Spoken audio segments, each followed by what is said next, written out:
Lee Summit is your destination for big city vibes and small town charm. Head to the downtown Lee Summit Farmers Market, where local meets fresh. Then grab a cup of coffee and discover a variety of shops and boutiques just around the corner. Continue the fun in downtown Lee Summit at a retro arcade bar. Discover your new beer at one of our 6 locally owned breweries. Cool off with some handcrafted cocktails at happy hour. End the night with live music and good company.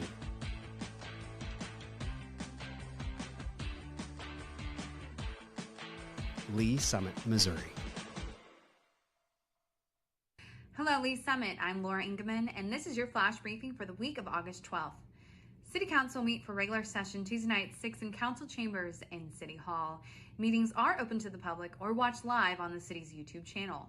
If you can't watch, catch the recorded meeting on demand on the YouTube channel or by subscribing to the Council Debrief newsletter, which breaks down 3 to 4 key agenda items. Subscribe at cityofls.net.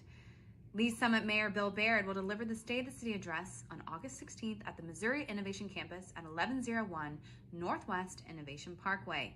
The Lee Summit Chamber of Commerce is hosting the luncheon, beginning at 11 a.m. with the mayor's address scheduled to start at noon. The State of the City address will be live streamed on the city's YouTube channel. If you'd like to attend, the event is open to the public. For those wishing to purchase lunch, tickets are available for $30 by contacting the Lee Summit Chamber of Commerce at 816-524-2424. Help build a brighter future for Lee Summit. The city is seeking a talented senior staff or staff engineer to join our team, help manage the design of public infrastructure, and collaborate on exciting initiatives that will make an impact on the local level. If you have a passion for civil engineering and public service, this is your chance to shine. Apply today at lspeople.net. And have you checked out the Lee Summit Marketplace recently? Find great items like Lee Summit branded coffee mugs, Tervis tumblers, hats, and more.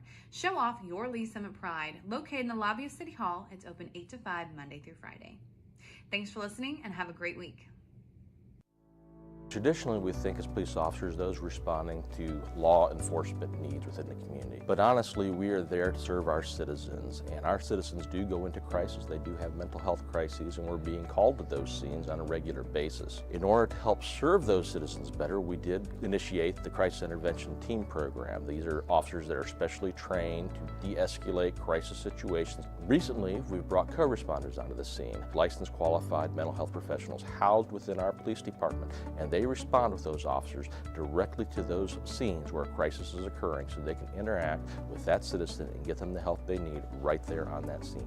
The co-responders are either a bachelor or master level in a behavioral health related field. They wear plain clothes, they don't carry weapons or anything like that.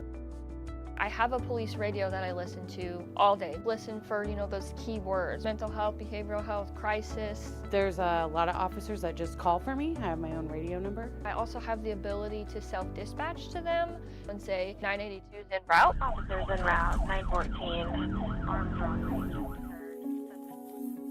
So typically I arrive after they've made it safe. I'll make contact and get kind of the rundown, and then I just kind of jump right in. Like, hey, my name's Allison. I'm a mental health professional. I'm here to help you. I'm not here to take you to jail or arrest you. Sometimes all a person needs is a voice, someone neutral, someone outside that, can listen. I do a lot of safety planning, including family, their support network, who's close to you. If they're home alone, who can come over and hang out with you today? Can we lock away your sharps? Can we put up your meds? Do you need meds? Can we get you over to the urgent care to get you assessed for your medications? Some of them also are like, oh, I'm so glad you came. This made me feel so much better. Our main goal as co-responders is to, one, get people connected to the services that they need, and also divert from emergency rooms and jails. And they almost get a different view of the police responding. That lets me know you care and the officers care. Please, how can we help you? My husband has... In 2020, we had 722 mental health related calls for service. 2022, by that time, 1,479. These mental health related calls for service are increasing. How we're responding to that is increasing the number of crisis intervention team officers we have available, as well as the number of co-responders we have available to respond on these calls. So what I think is important for the community to know about the co-responder program is that we're here, we exist. All you have to do when you call 911 is ask for us. You know, say, hey, I want a co-responder to respond to this crisis, and we'll go. I was really struggling about 8 years ago on my personal journey with mental health, and I met some amazing social workers and amazing programs that have helped me get to where I am today. I really couldn't see myself doing anything else. We want to help, and that's what we love to do. So I had a client, we got a call, she had some suicidal ideations, and she really felt that she had nobody. And you know, and getting to know her story and getting to know who comes around and sees you, well then we found a support person and they responded immediately. And we made a plan. I called back and checked on her in an hour, and then I checked on her in 2 hours. We were able to get her into the additional services to where she talks to someone every week or more. I just took a person that really just thought they had nobody and nobody would show up for them, and show them you do. And you'll be amazed who is in your corner if you just simply say, I need a little help.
Councilmember Hodges. Thank you. I love where you guys are coming from. You're local and you're all kind of coming together. But where I'm struggling with from the last time that we talked about this, I think it was maybe October. I actually grew up in my district. We moved here my sophomore year in high school. My parents still live in the same house, and I just went through high school here and then have stayed in Lee Summit ever since. The neighborhood that my parents live in is Canterbury. My favorite thing, and I still do to this day, is I love to go running. They have the best sidewalks. I feel like you can go for days. So now I still get to do that. Since I live not too far from them, I get to use those same routes that I took during high school, and it's just fun. All right, let's see it, Jess. Come on.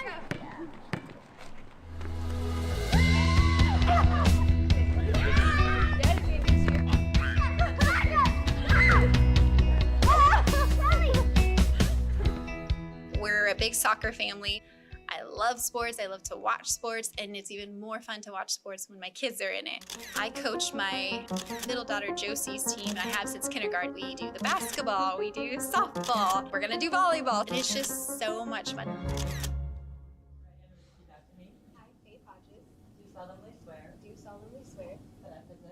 Something that I would like to accomplish while on city council is to get more family activities here. You know, I don't want to have to be driving my family to, say, the Kansas side or any other city but my own.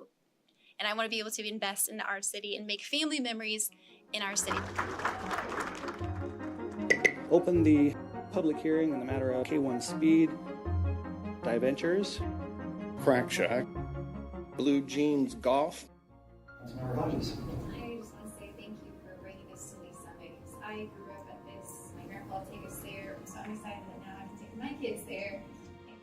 Bill number 23-0, pre-construction services for the downtown Market Plaza project. I'm just as excited as everybody else about the downtown marketplace. I'm extremely excited about the community that it's going to bringing more family things to do to the city and right in the heart of it. When you presented the numbers, the first time you came to us, it was 25.5%, and then people were like, oh, being on council, it's not a lot of work, I think it was a bit of a surprise when there's so much info that you realize you just don't know. Even something as simple as sidewalks. It's like you don't realize how much goes into something like that. After a couple months, I'm like, okay, I'm finally, catching the groove of how things work, learning new things, but also feel like I've got some things under my belt as well. It's been a great experience so far.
August 14th, Community and Economic Development Committee meeting. Can I get a roll call, please? Chair Lovell. Here. Vice Chair Pryor. Here. Councilmember Hodges. Here. Councilmember Rader. Present. Planning Commissioner Arth. I thought you already asked me. Oh, Arth. Sorry. No, but I thought whatever. That's enough out of you. Look for approval of the agenda. I would look for a motion. Chair, I move to approve the agenda. Second. Can we get a vote, please? Vice Chair Pryor. Aye. Councilmember Hodges. Aye. Councilmember Rader. Aye. Chair Lovell. Aye. Do we have any public comments? No public comments. A lively crowd. Why not? Okay, I guess we'll get right into business. I guess we need approval of the July 10th, 2024 Community and Economic Development Action Letter. Chair, I move for the approval of the July 10th, 2024 Community and Economic Development Action Letter. Second. Can we get a vote, please? Councilmember Hodges. Aye. Councilmember Rader. Aye. Chair Lovell. Aye. Vice Chair Pryor. Aye. All right, that takes us into 20245, gosh, I can't read. 6441, discussion on development review process. Amy Nassif, Deputy Director of Development Services, our presenter. Welcome. Thank you. Good evening. Oh, what did I do? Or I guess good afternoon is what I should say. So yes, Amy Nassif, Deputy Director, here tonight to provide you with some information, just talk about our review process and answer any questions you may have. The first slide in your packet that we have is it's an overview for you. It has general details information of everything that starts from zoning, which is the first start of any process for a development application, all the way through occupancy. And we also have this in order for you of how it goes through and cycles through our process steps. So what we'll do tonight is take a deep dive look at kind of each of these steps along the way, provide you with information about how things are working, and again, answer any questions you may have. So the first part of the process, and probably the most important part, is the act of zoning. And zoning is designating the land into different zones or zoning districts to determine what uses are going to be allowed. And so this is the important part of our process because this sets the stage for everything else that's going to happen later. Zoning does run with the land. What we mean by that is we do not zone for a tenant or zone for a property owner. It's the property itself that's zoned. So when you do some zoning, when you zone to a commercial district and you allow restaurants, you know, if originally it was coming through Starbucks, but it turns into like Scooter's Coffee instead, they have that zoning entitlement because, again, you're running with the land, you're zoning that property, not for a tenant or specific individual. Conditional zoning, that would do anything other than that or have time constraints, is not supported by the courts or supported in Chapter 89 of our Missouri statutes, which is what we follow for our zoning rules and laws.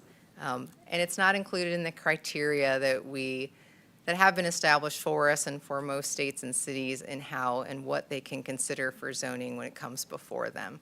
And we'll talk a little bit more about this in just a second. And all this works well because we have really great safeguards in place. So when you have your zoning and do your zoning action, the governing body tells us what zoning district and what uses are allowed. And then we have criteria established in the UDO and in any zoning ordinance. And that zoning ordinance runs through the entire, again, runs with the land. So every other action that we do with any permit work or plan review always has to tie back and be following what rules and conditions we have in our code or in our ordinances. So all developments after this must adhere, including development plans. That includes our preliminary development plan. And the way we have our process set up also is the city can control the land uses and any restrictions or things that we want during that zoning process. The benefits to this is that it provides that expectation to the public and property owner of how the property can be used, helps with that marketability of the property, and promotes our growth and business retention and economic vitality, and all in line and in concert with the rules and laws established for us, but also with our comprehensive plan. And so let me keep talking about zoning for a little bit. So zoning is two steps and two kind of approvals if you think about it, where we're approving the district itself and we're also then approving those land uses. So I just have, for example here, and I apologize I didn't have this in your packet, a couple slides here that I was working through the other day. But for instance, when you get a zoning application in front of you, two things are going to happen. You would make a decision on the district itself. So for instance, if you had a CP1 commercial district, these are all the uses and the land uses that are already predetermined in our UDO allowed on that site in that district. So if you determine to approve that district, these are the land uses that would be those entitlements. Now with that though, there's two sets of criteria then established in our UDO. So here's where also the safeguards come in. So when you approve a zoning district, those district regulations, each district has its own set of criteria that talks about lot size, lot width, height, buffers, design standards, and density. So when the city council approves a zoning district, that tells us and it tells the property owners exactly what these requirements are going to be, because we look back in our UDO and it's already established for us, in addition to any other criteria or requirements that you might put as a condition on the zoning ordinance itself. The second item we're doing is approving those land uses, and every land use identified in our UDO, there are certain requirements and conditions in the UDO already established that are determined and dictated by the uses. So traffic, parking, architecture, and access, those requirements are in the UDO, and it's dictated and determined by the land uses. So when we get the PDPs or we have the FDPs that come in, we then know exactly by your zoning action what the rules are that have to be followed. So if it requires, sorry, do you mind if we ask some questions as we go along? Is that? Absolutely. Yeah, okay. Just real quick, so like if it's a certain zone to certain, and that would require a traffic study, right? Like, so those things are set in stone based on the UDO? Yes. Is that correct? Well, they're set in stone. The traffic, we can require the traffic study during zoning, and then we also have any conditions out of that traffic study can be included as part of the zoning ordinance. But even beyond that, there are some other general conditions and general requirements in the UDO as well. I think Councilmember Pryor, you had a question? I do, but this might be more appropriate to ask after, but would this be the appropriate discussion to have about the business that was down south that was approved 25 Yes. years after? Absolutely. Putting a time frame on that type of thing, Sure. on the duration? Okay. And let me go through this a little bit. It might help You want me to wait answer till the some of end those more? Okay. questions for you. It might help give you some of the understanding better of how that happened. Okay, perfect. And if you'd like me to, I can give you some examples too, or we can kind of use that as a scenario if you want as we Okay. kind of go through. Thank you. Sure. So with that and with our processes, there are two different types of zoning district processes that we have. We have a conventional, it's also used to be called a traditional district type, or we also have a planned district type. Most of our zoning districts in our code, I think since about 2001, switched over to planned districts. So a conventional district is one you don't see very often, there's just a few of them, and that is a district in which someone walks in the door and they're like, I just want to rezone my property. I'm going to do every single thing your code says and lays out, no modification, no change, and the code is very specific and tight on what they can and can't do. So literally, they're just changing our zoning map and establishing what their uses in district are. So no plan is required or necessary. Then there's the planned district types, which most of our districts are, and that's usually what you're used to seeing, where a preliminary development plan is going to accompany that zoning request. The benefit to the planned districts for developers and applicants is it provides some flexibility where they can negotiate, they can talk about if there's changes that they need to be made, if they want to get some modifications, that all can be handled through that same process step. The benefit to the city is that if we want to add some additional conditions or stipulations through a zoning ordinance, we are entitled to do so, provided that it's not arbitrary or unreasonable, and there's some rules with that we have. But the planned districts give us that flexibility and allowance to do that. And so that is the only type of district where you'll see a preliminary development plan come in at the same time. So when we do have the zoning districts come in and we show you a plan, it is really two distinct avenues that you're going down. You're first determining that district, and then you're determining with that preliminary plan what the site is going to look like.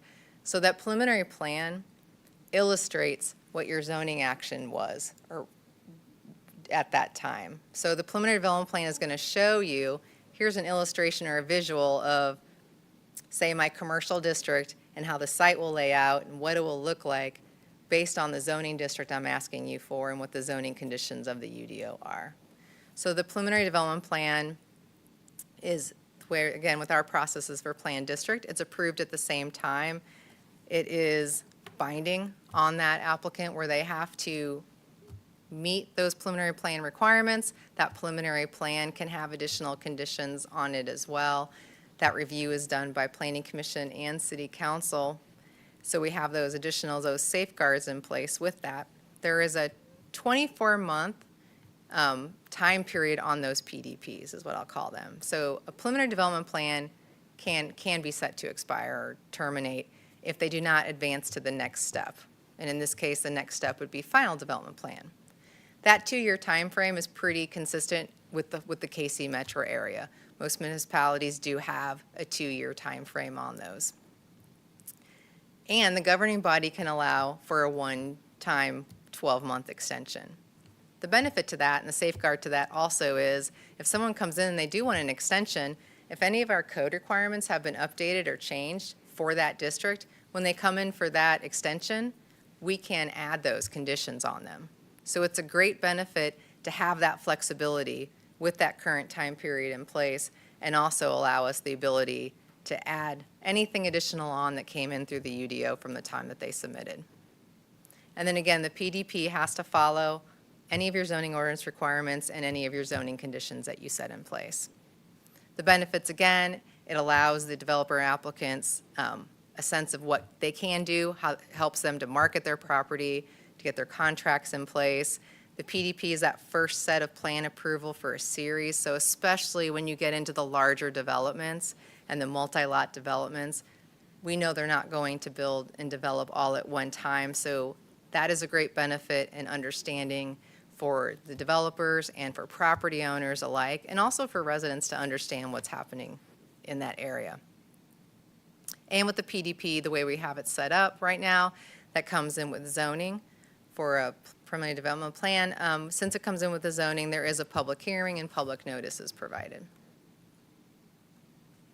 So the next step then that would happen after that would be a final development plan.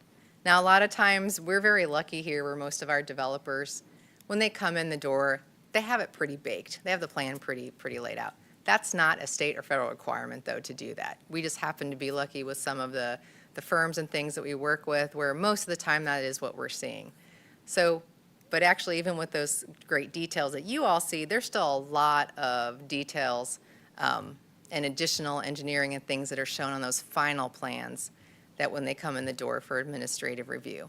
The final development plan has to adhere to the preliminary development plan, which then has to adhere to the zoning and the conditions put in place. So again, we have those connections already there.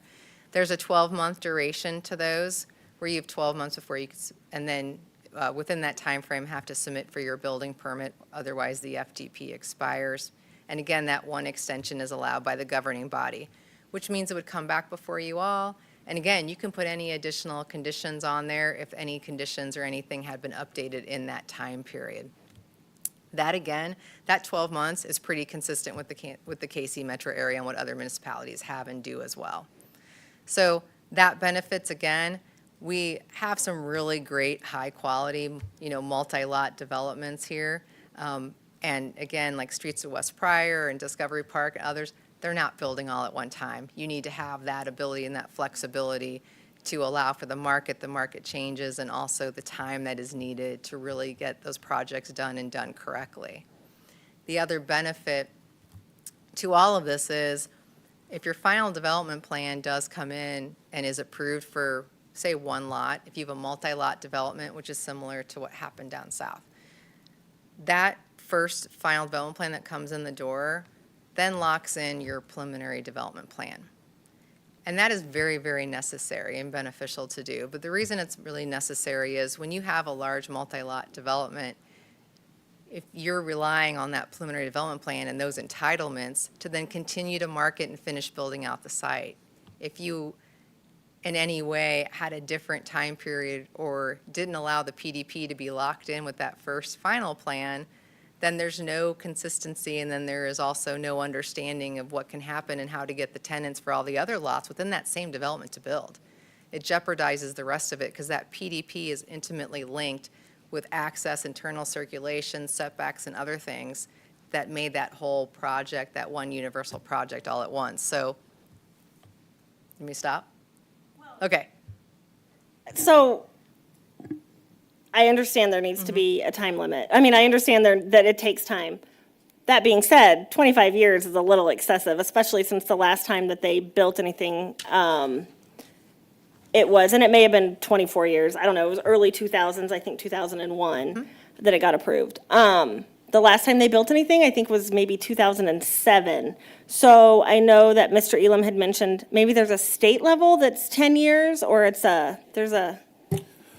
So when I was mentioning any of the timeframes, that was more related to the incentive side of things and the economic development side. And I was particularly referencing the TIF statutes because when a TIF plan comes in, that's separate from your zoning and separate from your land use entitlements. But it does have a 10-year activation window, if you will. Now, that doesn't mean they actually have to build anything in that 10 years. They could wait 10 years, then they could activate it, and it could sit there for another 23 years. They just wouldn't receive the benefit of the tax increment financing associated with that. So when I mentioned that previously, it was just as an example of some things that do have a time limit on there. Okay, And thank some you. of that, oh, I'm sorry, go ahead, please. Well, I just didn't know, and maybe you need to completely finish, but how we can prevent this in the future, because then there are a lot of upset people that they're getting I don't know, that it didn't come before council for approval. Well, in one way, I'm sorry. Can you just reference what project you're talking about, or? Sure, there's an express oil change that is down in the southern part of Lee Summit, and it was, the preliminary development plan, I think, was locked in around 2001 or 2. And one or two of the lots had built back in 04 and 05, and so this one lot is the last remaining lot and is now coming in 2024 for an oil change. Originally back in 2001, I believe it did have a restaurant or something shown on it, but again, when the zoning district was approved, it allowed a variety of uses provided that you can meet all of the criteria of access, parking, setbacks. And so they did, market demands and things change. They did change the use that would be in that location and space. And that concern kind of goes back to the other lots within that development did start building out. And so to go back and then declare the preliminary plan null and void would cause a lot of problems and issues. Even if you tried that with the zoning, problems and issues with other existing tenants, with the remaining lots, with trying to finish out the property and things of that nature. It does not happen very often at all. So we did some research, and we had thought of, there's like 4 or 5 in the last so many 20 plus years. And one example is just Summit Woods Shopping Center. That was approved in 2000. But Jack Stack did not build and get an FTP until 2014, Jack Stack Restaurant.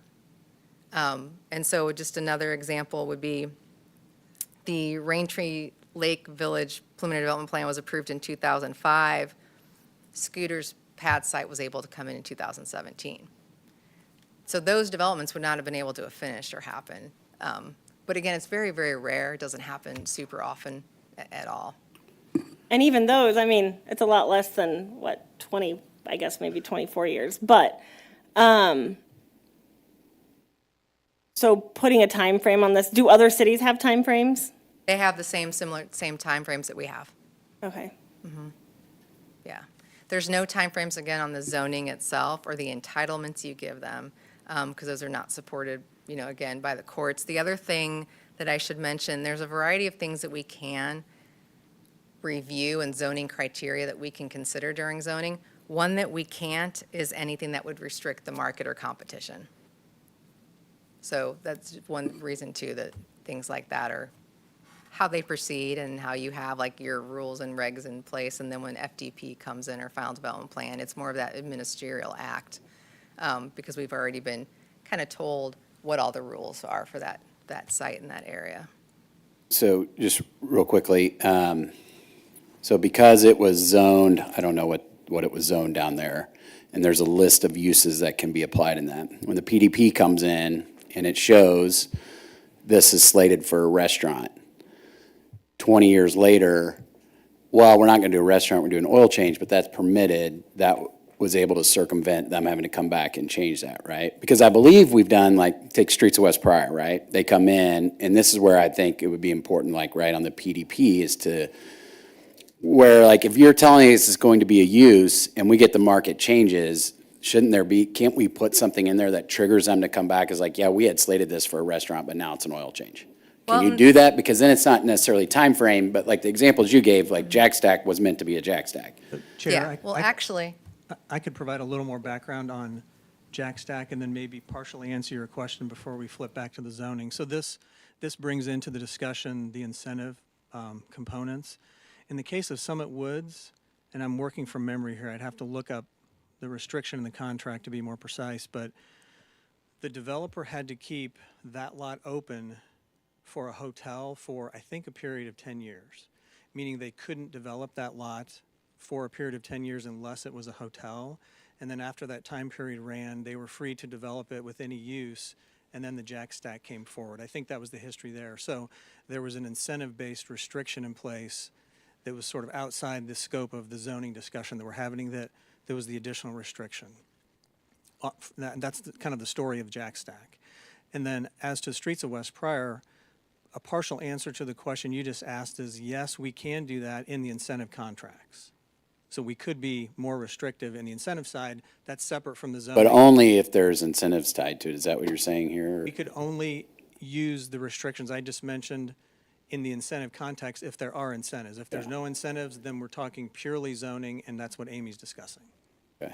And one of the, I'm sorry, go ahead. If I could add to that a little bit. So again, what David was mentioning, that the 10-year restriction for the hotel only with that specific of a use there is tied to the incentives, because when you have an incentive project, there's a lot more ability for the governing body to place very, very particular restrictions on that as part of the agreement, because they're fully a legislative action and they're fully discretionary.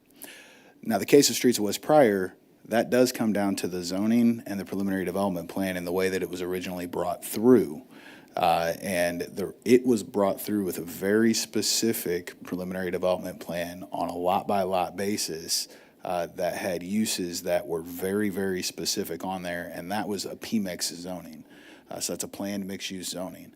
That zoning district can be both the most flexible and the most restrictive at the same time. So it's kind of a very custom zoning district.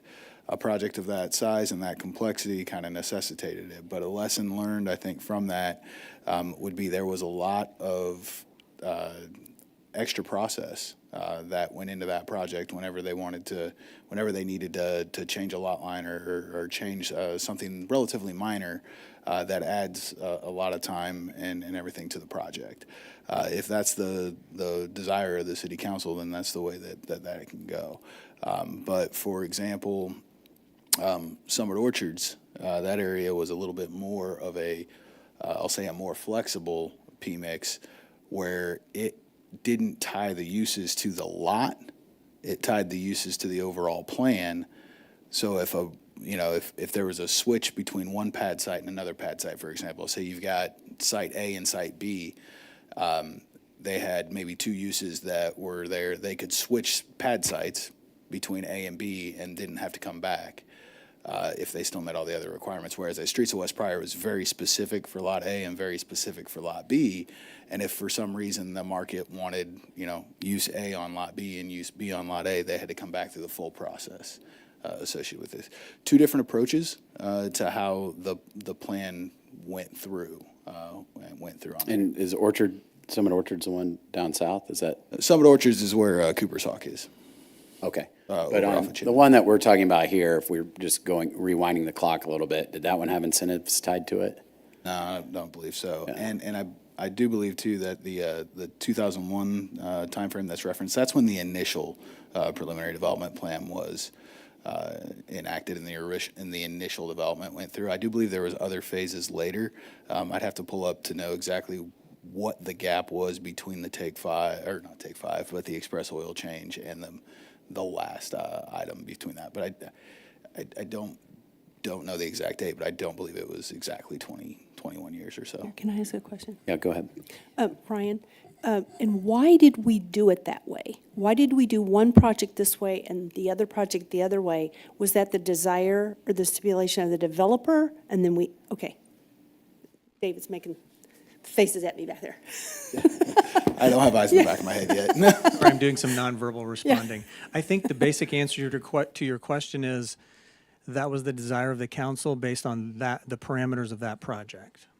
That's sort of the simple answer to that question. Now, I might add something to it, just because I had some involvement with it too. The developers coming in asking for incentives and presenting something to us, and we wanted some assurances And so, as you said, when there are incentives tied to it, that's when we can really do our work to make sure that we like the way this looks, we know things could change, but are you willing to come back to us if something changes and put that into the development agreement? Right. As such, so because we do have projects like Discovery Zone and some of these other ones, like if we want, like we get things changed, but this is what you're showing us today, and we're okay with this. If this changes, we could have something in there that said, if this is going to significantly change in any way, shape, or form, the use, the site, pad site, or whatever, it has to come back to us. Right. I think that was exactly the thinking for Streets of West Pryor, and so the rezoning ordinance contained the restrictions that Ryan explained with a high degree of precision that we don't usually use for the reason you just summarized. I think that's accurate. Okay, thanks. I'll add one thing to that because you just said a very specific word,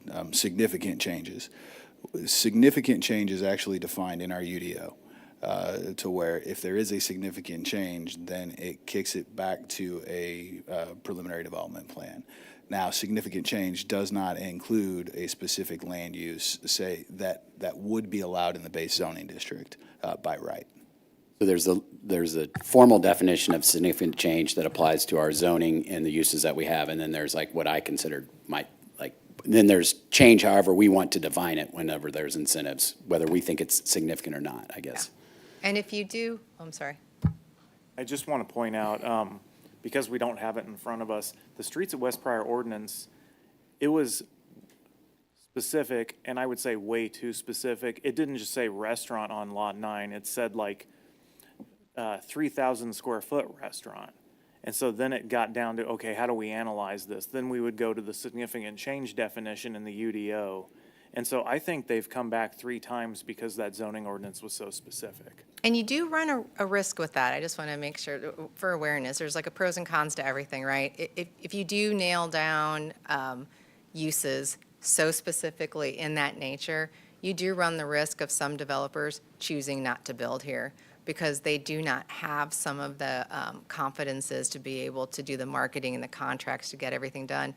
Plus, you also might run the risk. One great thing with zoning, and you might see when you see signs around town and it says like, property for sale or for lease, and it says zoning already in place or zone commercial, that's a big deal to potential tenants because oftentimes they may not want to come and sign those contracts or those deals if there's any chance at all that the zoning won't be approved. They wait and they want to make sure those zoning assurances and those zoning entitlements are in place.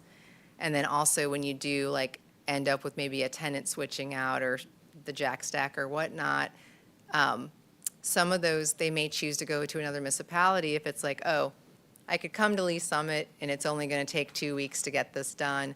But if I go to this other city and they want me to go back through zoning or change the PDP, that's a 2-month process. So that also can impact the viability of people wanting to come here and just the marketability of the community in general for that. I just wanted to, again, either way you all go, but there's just like the pros and cons that could happen from those things. So to add just a little bit more on that, because she kind of went right where I was going to go as well. So the preliminary development plan itself does set those items such as the size of the building and some of the setbacks, the parking, and kind of the specific uses, the specifics about that particular project at that point in time. And what I mean by that at that point in time, if that use was to go out of there, we've got plenty of examples of that where there was a use that is no longer in business. A new business comes in, if they don't make any changes to the exterior of the building, and they're just doing interior changes, and it's a tenant finish, and they meet the base zoning of that, they're allowed to go in that facility because they would not be making exterior changes that would result in a preliminary development plan. Now, if we had a zoning ordinance in place that restricted a specific site, I'll use the Burger King, the old Burger King on Douglas, for example. Everybody familiar with that by the it's Lakewood Orthodontics now. So if that zoning district or that preliminary development plan had said that shall be a restaurant only and shall be a drive-through restaurant only, that project would have came back through the city council with a preliminary development plan to change the use to an orthodontics facility.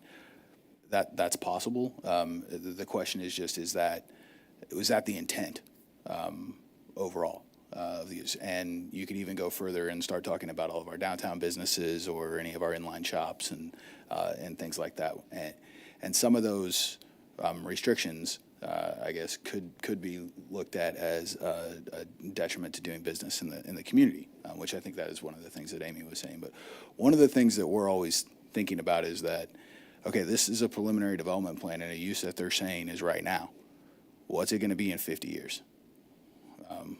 So, and how's that turnover going to look? Because buildings change over time, uses change over time. And the concern too with that scenario, exactly, you could still be left with that vacant building right now if for some reason the dental office was like, time is money. That's going to take a lot more time to go through some new processes or new hoops. And there's still no guarantee that the city council would approve a medical office there. So they're going to choose to go somewhere else. And then you're possibly left with the building being just vacant for a little bit longer too. Now, we do have requirements if they come in and make significant changes to the building, they want to expand, they want to do something like that, that could kick in a new preliminary development plan as that definition of significant change. We have thresholds of significant change and not significant changes already established as another layer of safeguards for us. So if the preliminary development plan comes in and they want to, it's been done, and they want to revise that preliminary development plan, very first thing we do is check the zoning and the use, and then we go to the code and see, okay, what changes do they want to make? And if it hits that threshold as a significant change, then that does go back to Planning Commission and come back before you all again. Also, if anybody ever wants a modification, or similar to like a variance, if they want to modify any of our requirements or even modify, say if we even rezoned 10, 15 years ago and there was conditions or stipulations in there, if they want to ever come back in later and modify any of those or change those or get an exception, they do have to go back through the entire process right now. So that's yet another way just to make sure and safeguard everything is in place. Does that kind of help answer, I hope, a little bit?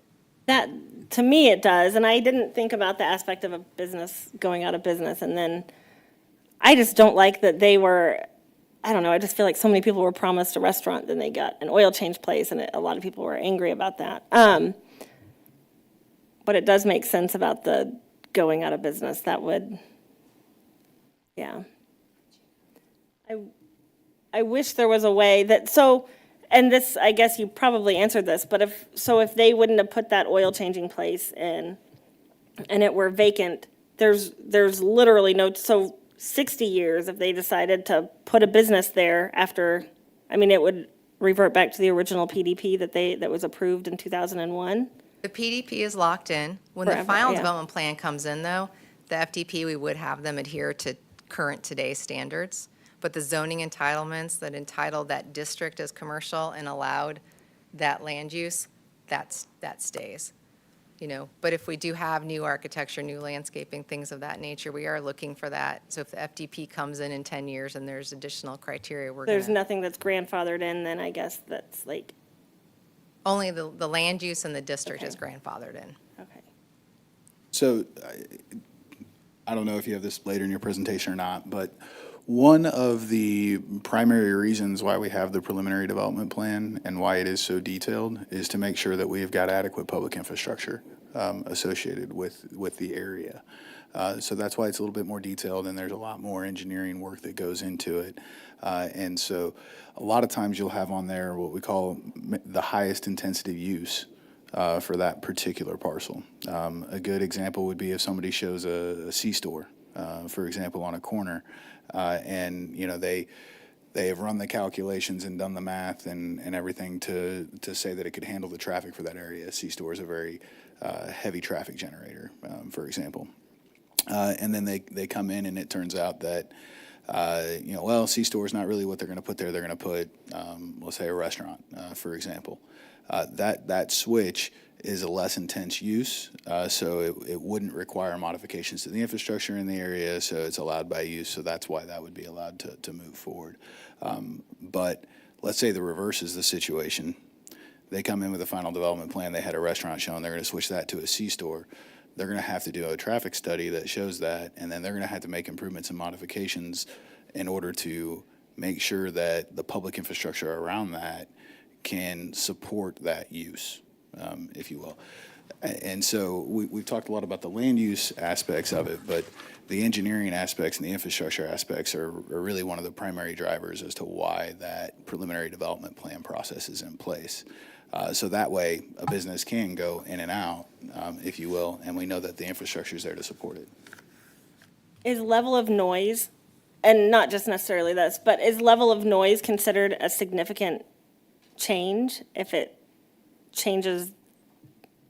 No, but if it's something that would be incompatible with the area, changes the traffic pattern, has a greater toll on any of the infrastructure, things of that nature, that would be. Now, there is also the times where when you submit your revised plan, if anything doesn't meet code or doesn't meet the UDO requirements, it's not a guarantee you're being approved. So there could be items that may go back to, do they need a variance, do they need a modification? We would send it back to you all. Okay, thank you. Okay, just to go farther into the weeds a little bit with the Lakewood thing. So they changed the exterior of that building from the what was that, Burger King. That was done at staff level though, right? It didn't come back through planning or anything. That's correct. Okay. The materials that they used were in line with the allowable materials.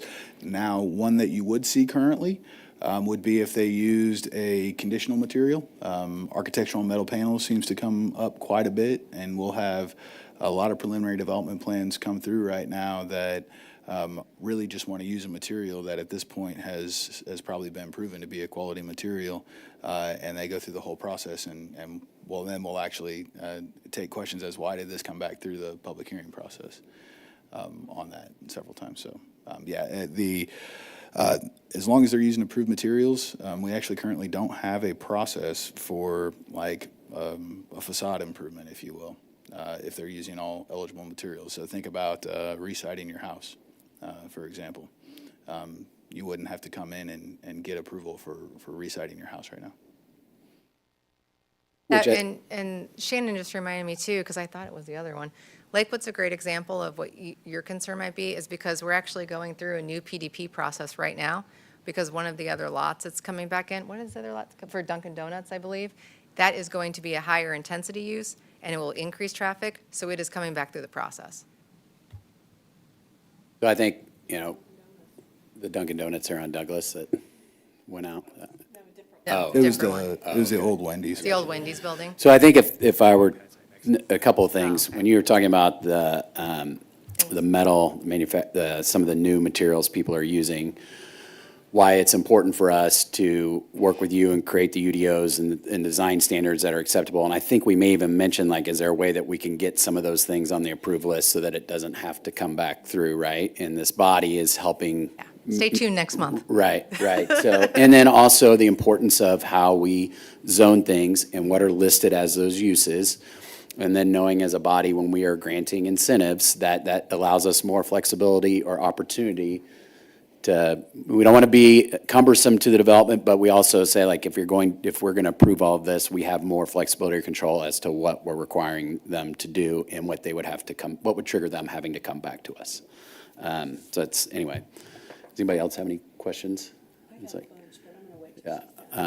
But I think as I think this is setting us up as we're getting ready to go down this road on design standards, and some of the things that we're working towards is for us to really understand this and the importance of us trying to think through these things, because in the instance where the Burger King goes to Lakewood Orthodontics, that was, whatever that was zoned, that medical office probably approved use in that list for that zoning. They stayed within our design standards. They were able to do it seamlessly, quickly, and we took an old blighted Burger King and turned it into a nice medical office. So I think it worked well there in that situation. So we want to try and keep making sure our policies work well. So, but also give us what we want as a city. Great. All right, I'll let you continue. Chair, I think that was a great summary of kind of where we're at, and why one of the reasons why we're here tonight is to really emphasize the importance of these, I'll say these interconnected I'm going to sit down. Interconnected processes and how they all layer on top of each other and everything. Yeah. So yeah, you're spot on that.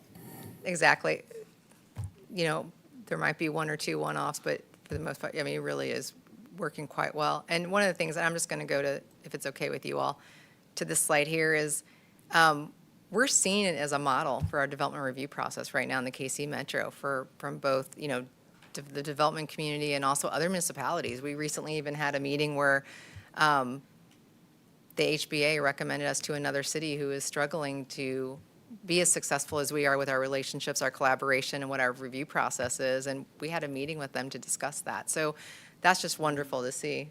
We also do our current approval, again, durations are very consistent with everything else or the other, time periods and such in the Metro too. So to keep us competitive and a place of choice helps as well. And also with the flexibility, we have such large areas of land and a lot of multi-lot developments coming in that it's even more important. And I'm happy to answer any other questions or go over anything, but use of metal that was brought up a little bit ago. Just looking forward, some of the things we are doing is we did do an efficiency check throughout our UDO recently, and hopefully next month we'll be coming forward with another conversation and discussion about opportunity areas, things we've heard from developers, things we've experienced with different things and ways we can make things more seamless, but keep things very transparent and clarity as well. So happy to answer any questions. I kind of skipped over the permitting part, but I feel like we kind of addressed a lot of it. And the platting goes to the, a lot of the infrastructure and dedication to easements that Ryan was speaking to as well. But all of them have time periods and all of them rely upon each other in the previous step, so. Sorry, on that last slide, were you commenting that you think our process is good? And it's like it said, like, negative outcomes to reducing approval duration. Do you think our current approval duration is good?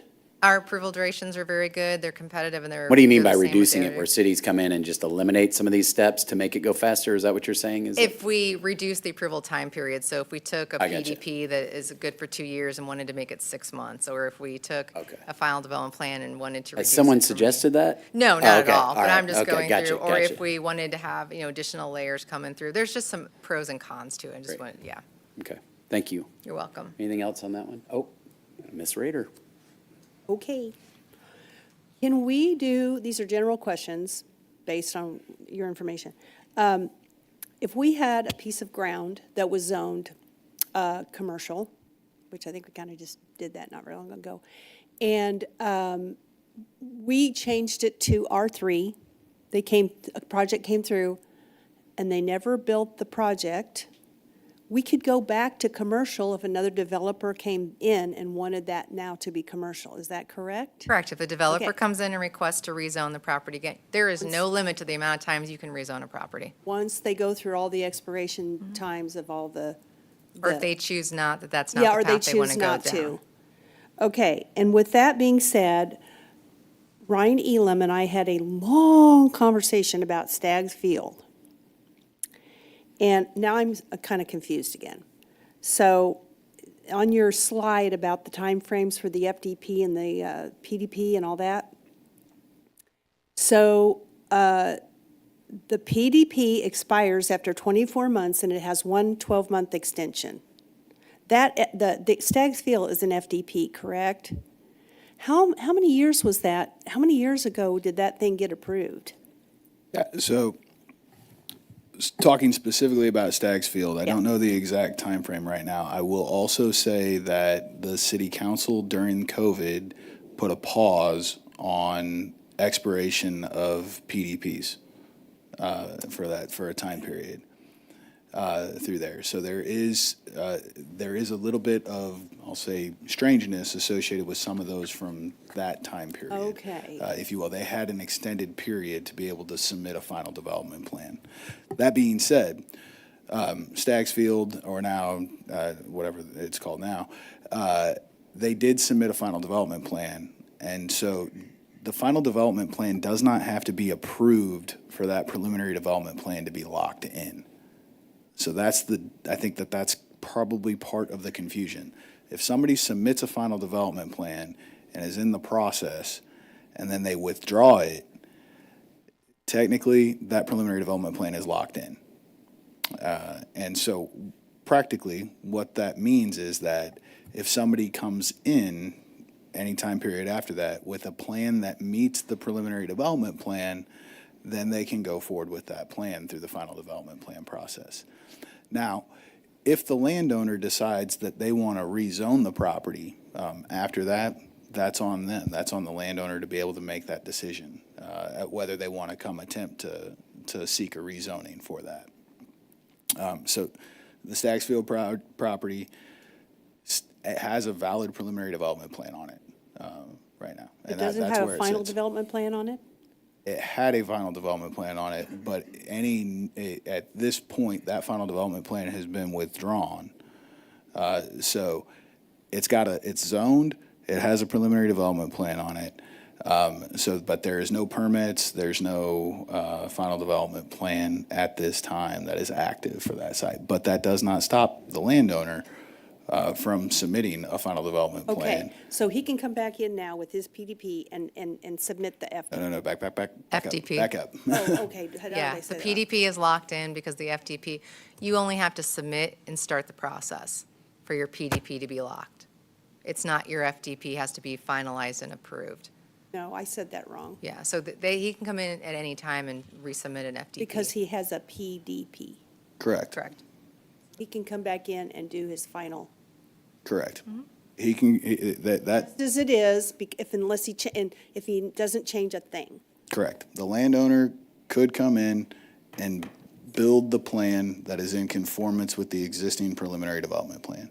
If they have a significant change, then they'll have to go back through the preliminary development plan process. Gotcha. And I think David wants to say something. Yeah, so, and then one more layer of analysis for Staggs Field. So this is, again, separate from the zoning. This is in the Chapter 100. The City Council approved the Chapter 100 plan in, I'm going to say October of 21. I'm pretty close if it's not exactly October, but in 21. And that plan locked in a very specific schedule of development and a very specific schedule. And we've already determined that if that project will proceed without incentives, then only the zoning controls. But if they still seek incentives, they will have to amend that Chapter 100 plan, and that will come back to you. And we don't know what the status is on the incentives right now. Okay. And then one last question. If we're going along and because of market conditions or whatever happens, can we amend our comprehensive plan? What And would how you do- want to be amending, so the comprehensive plan or the Unified Development Ordinance? So No, the comprehensive plan. Okay. So, I mean, if we have stipulated, maybe, Let me help a little bit. Yeah. The comprehensive plan, so the land use plan and the comprehensive plan is not tied parcel specific, but it also gives use categories. It does not identify zoning districts. So, I mean, we do update the comprehensive plan. You'll do minor updates every few years or so. The last update was 2000. Was it just done in 2020, I believe? 21. May. 2021. Yeah. So is that what you're, so are you you know- referring to, or thinking about the land use plan or you know other? what I'm thinking of, Amy? I think I need to wait till we go into housing. When we Okay. go into the housing, and then I'll ask you the question from that point of view. Okay, because it might be, Yeah, okay, that yeah, works. I think it applies more to that. Okay. Yeah. That Thank sounds you. great. Thank you. So to directly answer your question on can the comprehensive plan be amended? The answer is yes. The comprehensive plan can be amended, but that is a document that is by state statute approved by the Planning Commission. So the document- planning, we'd have to go back through the planning commission. And the Planning Commission is actually who approves the comprehensive plan. That being said, there's a bunch of processes and everything that we would, that are best practice, I guess is what you would say, for community involvement and its community engagement associated with any major updates to the comprehensive plan. We do periodic updates to the land use map as rezonings and things like that come in, then those would get reflected back in the comprehensive plan. But what I think you're asking is related to the policies direction associated with the comprehensive plan. Yeah, I think I know, yeah. And so the answer to the question is that yes, it can. It's a significant effort, and the plan is intended to be a multi-year plan, since it's a comprehensive plan. But it is amended. But it's a living document, so It is absolutely a living document. It's recommended for major overhauls to be every maybe 10 years or so, depending on how fast your city is growing, but it does have like that future look horizon of like 20 years. We definitely can go back in and keep an eye on and be reviewing and updating, policies. But we can look forward to talking more about that with the next. Sure. I'll ask specifically. Okay. Thank you, thank you. All right, if nothing else, we can move on to item 2024-6443, discussion on tree preservation, open space, and landscaping. Again, Ms. Nassif, Deputy Director of Development Services. Good evening, Amy Nassif. See you so nice to see you all tonight. So interesting, we are in our code quite a bit, and some of the items we've been noticing in our code deal with, some environmental items and trees. And so we did prepare a small memo for you.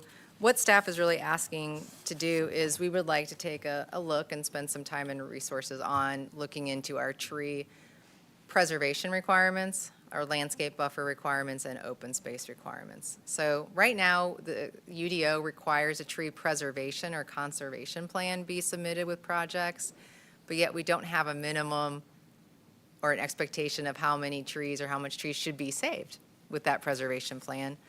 So there's an opportunity there to maybe clean that up and just do some reviews and see what some best practices are. Also, with our landscape buffer requirements, especially along street frontages, we do not currently have a lot of language that talks about the mix of trees. The whole point to having the landscape buffer, especially on the frontages, is for that year-round buffer or coverage. And so we think there's opportunities just to improve that a little bit as well. And then lastly is the open space. About 4 or 5 months ago, with a series of, actually 3 months ago, with a series of UDO updates we increased the multifamily open space requirement to 30%. And right now, for other residential districts, for planned districts, it's only a 10% open space requirement, and we don't have one at all for commercial or industrial. We do get some open space that comes in with commercial and industrial, and we always ask for it, but it's just another opportunity to look at our code requirements, look at some best practices, and maybe add some of those things in. Also, some other cities, especially for residential developments, not only require open space, but within that open space, they require some active open space areas. And that could be as little as a trail or some little dog park stations, or maybe they have some outdoor benches or picnic areas, just something to bring an extra sense of community to an area, for quality of life items, hits also some policies of our comprehensive plan, but we just would like to take a whole look at all of our tree and landscaping requirements. So happy to answer any questions, but that's our ask tonight, and if there's anything in particular too that during this step, if you'd like us to look into, we're happy to do so. Well, you're not going to hear any pushback from me to look into these things, because I think it helps soften some of these developments and give you guys more opportunity to have some of these things put in place in more direction and less kind of like subjectivity when it comes to trees or landscaping or buffers or open space. So I think that's a great thing. So great. I might have covered everything. You're looking into it further. Yes. Okay. And we would expect maybe, we do have like the architecture and some other things coming through, so I think we were expecting maybe be able to come back in the spring sometime with some draft language or really start having some good discussions.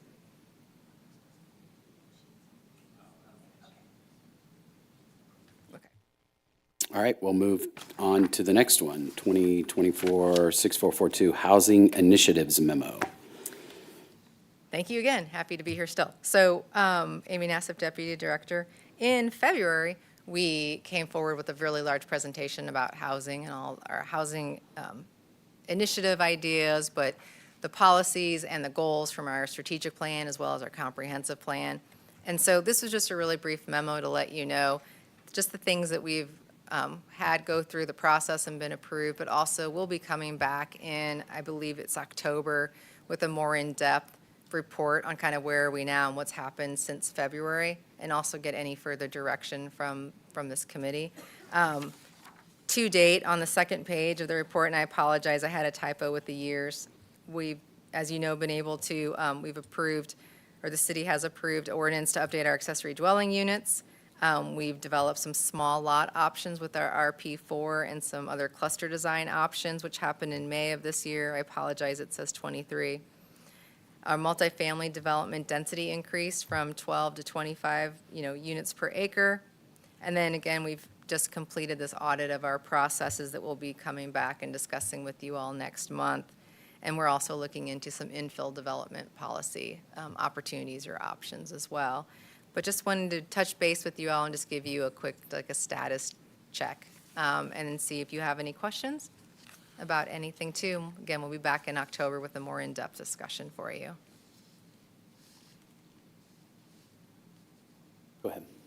So going back to that comprehensive plan now, and I think you answered my question, but I could be wrong about the percentages, but it seemed to me like we had slated as a goal, or however you want to state that, 65% multifamily to It's 65%. There's 3 residential categories. The first one is single-family large lots, which was a 65%. The middle one was your kind of, lack of a better word, there's some missing middle, workforce housing, duplex, triplex, fourplex. And then the third category was multifamily. And it was 65%. I just have this on my computer. 65%, 25%, and 15%. Does that add to 100? Yeah. Yes, that's what it is. And so what I do, so if that's what your question was, that is established in the comprehensive plan right now, and it's something that we do track. I think it's, yeah, and it's something that we do track. Right now, we're at, the goal, for instance, for single family, you know, large lot, is 65%, and we're at 69 or 70% right now. For single family, for the residential 1 category. And for instance, for multifamily, I believe it was to have 15%, and we're below that at around 10 or 12. I got my percentages mixed up. Yeah, and so to add just a little bit on that, the 65% for the large lot single family, and then I'll say 35% for all other housing types is kind of one of the ways that it's been discussed as well. So just to kind of get those numbers, just a little bit less numbers in your brain, a little bit, but 65-35. And those numbers were based off of a lot of research, a lot of community discussions, as well as fiscal impact modeling, as well as the strong neighborhoods and housing choice from the city's strategic plan, and then the entire chapter element on strong neighborhoods and housing choice associated with in the comprehensive plan. So were you saying 65% for single family? And then 35% for multifamily? Was 35%, all other housing types. All other housing types. Duplex, triplex, yeah. Okay, got And it. if you look at that, if you look at it in that way, the more, the easier terms to digest, it's 65 and 35%, and right now we're at 71 and 29%. Right. That's the numbers that I was thinking, that Okay. where we are right now, 72 to 29 or so, yeah. Yes. Okay. Just with that too, their percentages, they're going to kind of constantly evolve and change as different product type comes in, is permitted and is built and things like that. So that's why the comprehensive plan goal and policy statement is more of a target and a range as to what has been determined to be a healthy mix of housing choice options. If you will, for long-term financial sustainability, as well as for a diverse economy and things like that. So that's just a little bit more background as to where those numbers came from. Yeah, and I think for that discussion, like just getting more granular with some of those percentages and numbers, and then maybe for sale versus for rent might be a good, I don't know what best practices on that too, but something that would be interesting to know. Thank you. Anybody else? That was it. That's it? You sure you don't want to present something else? Absolutely not. All right. It's been a pleasure. Great but no. job. Thank you very much. Thank you. So that'll take us to Roundtable. Does anybody have anything they would like to discuss or bring up? General interest? I do, so shocker. One of the things, so at the last CEDC meeting, one of the things I brought up on CEDC and actually spoke with Mr. Dunning about was our ability to work maybe with them and with staff here on some targeted industries that the city might want to target for businesses to encourage companies to relocate and move here, and maybe some incentive packages that we could tie to that. So I don't know where that would start and how we would look at identifying those targets and then maybe coming up with some standards or incentive programs. Do you have any suggestions? I know that we would try to probably work with, well, if this body comes up with some ideas of some targeted industries and came up with some solutions or ideas that we thought would help bring businesses to this area, I think CEDC would help support marketing and helping trying to attract some of those. But do you have any suggestions or thoughts on how we might go about having those discussions? Yeah, so I can think of 2 targeted industry studies that have been commissioned by the EDC over the last, I'll say, 10 years. I think one is referred to as the North Star study, and the other was the one that was recently done in, I believe, 22 or so. The state is currently in the process of doing what they call, I want to say it's a CEDS, and it's a statewide community economic development strategy. And then the Mid-America region is also doing an update to the MARC region's community and economic development strategy. So these are all documents that kind of feed into each other. So there's a couple of different ways it could go. There's typically a lot of research involved in developing and identifying these targeted industries. It's kind of a where you're at today, what things called location quotients are. So that's essentially concentrations of industries across the country, and it's an index that's if you're above 1, then you've got a higher concentration of this particular industry and a more likely to be able to attract more of that industry. If you're lower than that, it's less likely, if you will.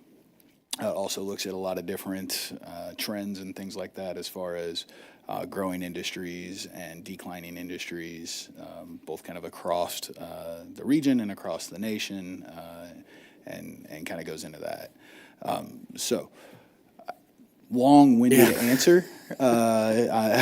More confused. Yeah. Mr. Bushek's raising his hand. There's a little bit more to it than we want this industry that can go into it.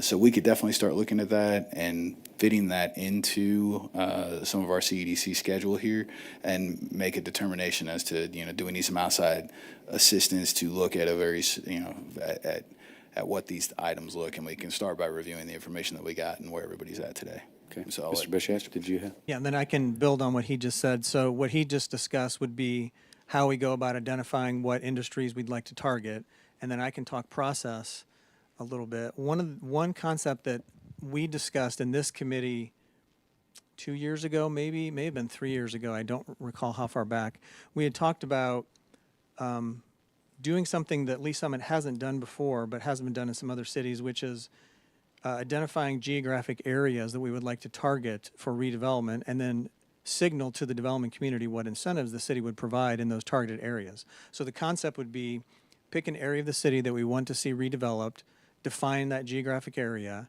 and then the city council could pass a resolution of intent indicating that if businesses come into this area that meet certain parameters, we will provide the following incentives. The parameters would be the size of the property, the amount of investment, the type of development, number of jobs, whatever parameters the city council would like to designate.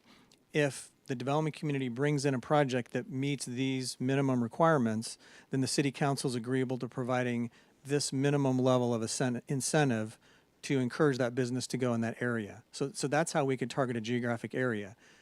Now, to build on that, and that's what we talked about previously, to take that to the next step, what you're talking about here, I think you could do the same thing, but not tie it to a geographic area necessarily. So you could use the same concept and say, with the targeted industries that we've identified through the study that Ryan just described, when we're finished, the council could pass a resolution of intent that says, if these 5 targeted industries, whatever the number is, comes in, and you meet these development parameters, geographic size of the property, size of the development, investment, jobs, whatever parameters we decide on, the city council will provide this level of incentive. And that would be a way to encourage those targeted industries to come to the city.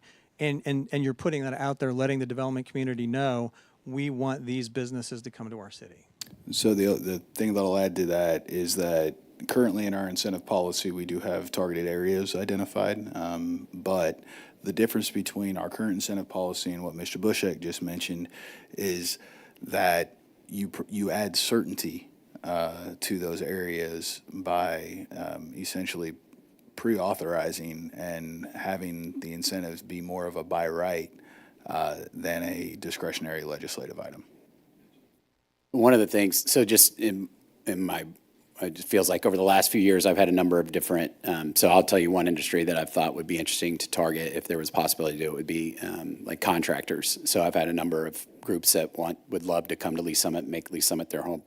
And if you think about number of employees, payroll taxes, equipment that's here in our city, so the property taxes on that, but the land and building might be, so to me, it's like if we can target industries and have some incentive packages tied to that, that makes it versus we'll go build a industrial building, put a bunch of property tax abatement and hope jobs come in. And with all the land that we have with PRI, I think it'd be worth our time to kind of think of some targeted industries wherever they go.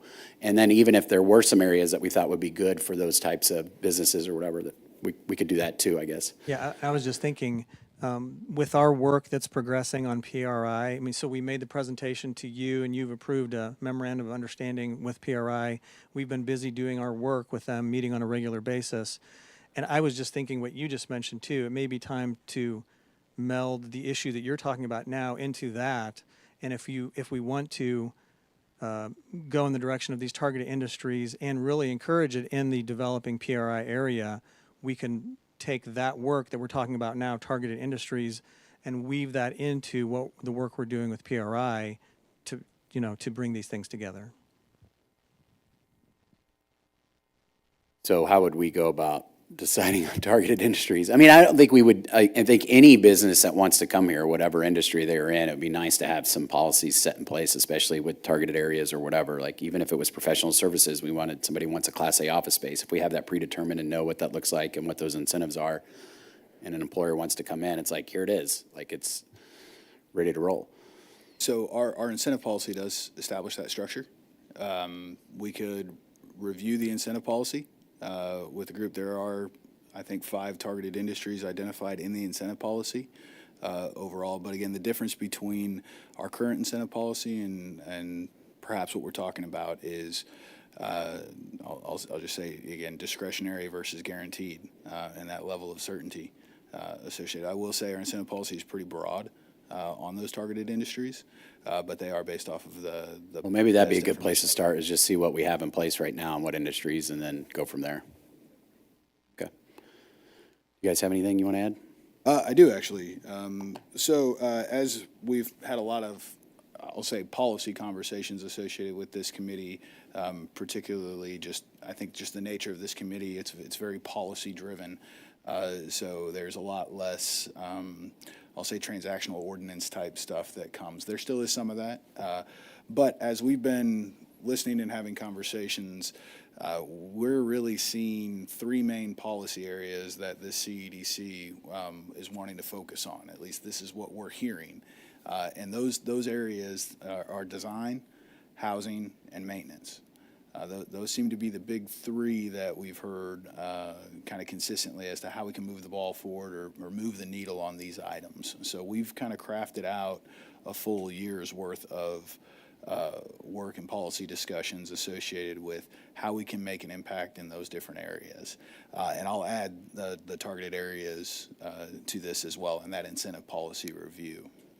On there. So next month in September, what we're looking at is bringing forward draft language of those UDO process updates, some of the things that we touched on a little bit tonight, as well as discussing the architecture and building design UDO updates with a status update of that we've been working on. And then we were already planning on kind of updating the targeted areas maps in the incentive policy next month as well. So next month, we'll have that conversation about what's currently in the incentive policy, the updates to those maps, and we can have a good conversation there about maybe next steps with taking that even further as well. And then we'll have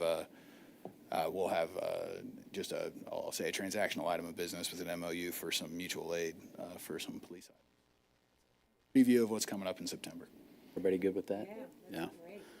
Well, I'm excited. I mean, I think we have an opportunity to do some really great things here and working with you guys to really set the stage for growth. So thank you guys for all your work. Appreciate it. I will adjourn this meeting at 5:12.